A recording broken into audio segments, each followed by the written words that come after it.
Salut à tous, bienvenue à ce nouveau numéro. Donc, comme promis, je vous avais dit que je rechercherais une jeune reine.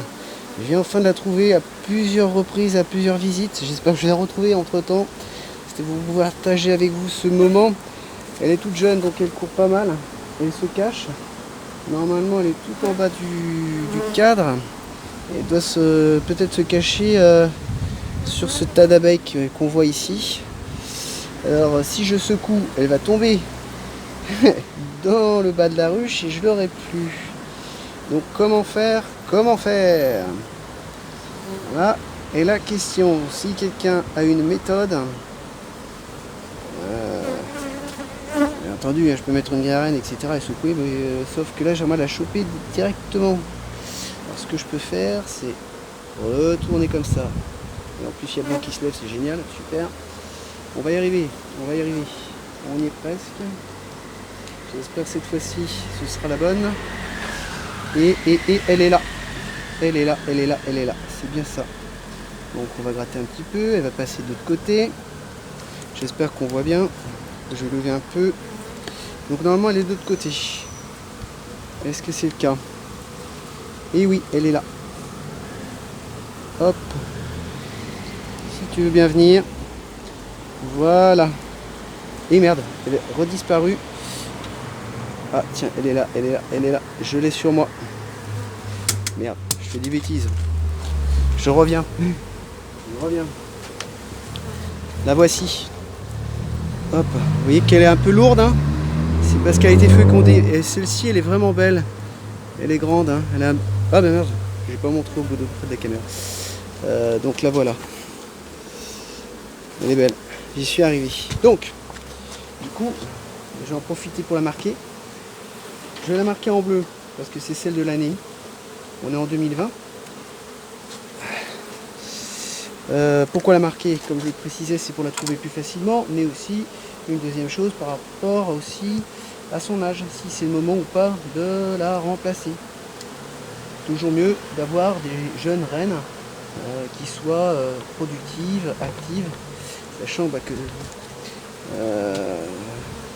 je dirais, toutes les qualités viennent d'une reine. Si elle est forte, du coup la ruche sera forte, entre guillemets.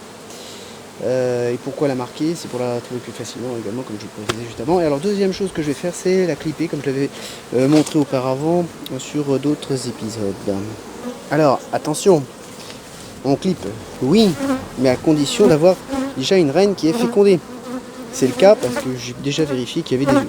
Donc on peut se permettre de lui couper une de ses grandes ailes. Sachant qu'il y en a 4, 2 petites, 2 grandes. Et autre point, si je lui coupe trop tôt son aile et qu'elle n'a pas été fécondée, ça va faire une reine qui ne sera jamais fécondée.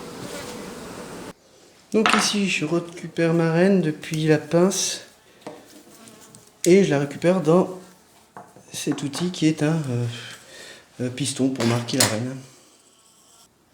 Donc là je m'apprête à clipper. Vous voyez que j'ai l'aile qui dépasse ici. Et voilà, tout simplement, juste une aile suffit pour clipper notre reine. Il ne manque plus que le marquage. Donc maintenant, la deuxième opération, c'est de marquer cette reine, comme je le disais, en bleu.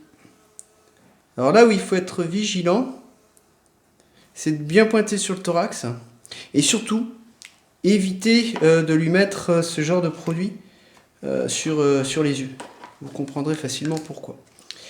Et comme précisé, donc on clippe la reine une fois qu'on est assuré qu'elle soit fécondée. Effectivement, si une de ses ailes est coupée, elle ne pourra plus faire son envol nuptial. Donc maintenant, on se retrouve très rapidement sur la ruche pour réintroduire la reine une fois que ça se sera sec. Nous voici sur la réintroduction de la reine. Donc elle est toujours dans son piston. C'est pas le sien, la pauvre, elle a pas choisi. Ça n'a pas tendance à remonter. Tiens, je vais faire remonter peut-être un peu. Pour qu'elles aillent voir leur petit père. Ah, elle commence, je dirais, à échanger. Avec la langue, à se sentir. Ça, c'est un faux bourdon. C'est plus le moment, c'est trop tard. Tu l'as déjà fécondé, cher ami? Enfin, certainement pas, parce qu'il serait mort. Vous voyez, là, elles sont en train de se redire bonjour. à coup de langue. Hop. Je sais pas si on voit bien, vous montrer le résultat. Ouais, on voit qu'elle est bien pointée. Elle a une aile qui est coupée, donc elle est clippée. Donc je vais pouvoir la réintroduire. Donc attention, soyez prêts, ça va aller assez vite. Si elle veut bien descendre. Allez, descends, chef. En tout cas, elle est en bonne santé, elle est vraiment vive. Bon, elles sont très vives en règle générale quand elles sont jeunes. Voilà, là la voilà ici, regardez. Hop, elle a disparu. Donc tout s'est très bien passé, vous voyez, l'opération a duré que quelques minutes. Et je vous rappelle que c'est au bout de 2-3 heures, enfin plutôt au moins 3 heures, lorsqu'il n'y a plus de la présence de rennes, à ce moment-là c'est signal d'alarme, ou signal d'alerte. Et à ce moment-là, elles vont commencer à tirer des cellules royales. Je pense que je vais en terminer là pour ce numéro. Ce que je vais faire, et je vais vous dire à très bientôt pour un nouveau numéro. Le suivant, du coup, ce sera certainement sur de la propolis, où ce sera ma première expérience. Je vous dis à très bientôt. Ciao, ciao.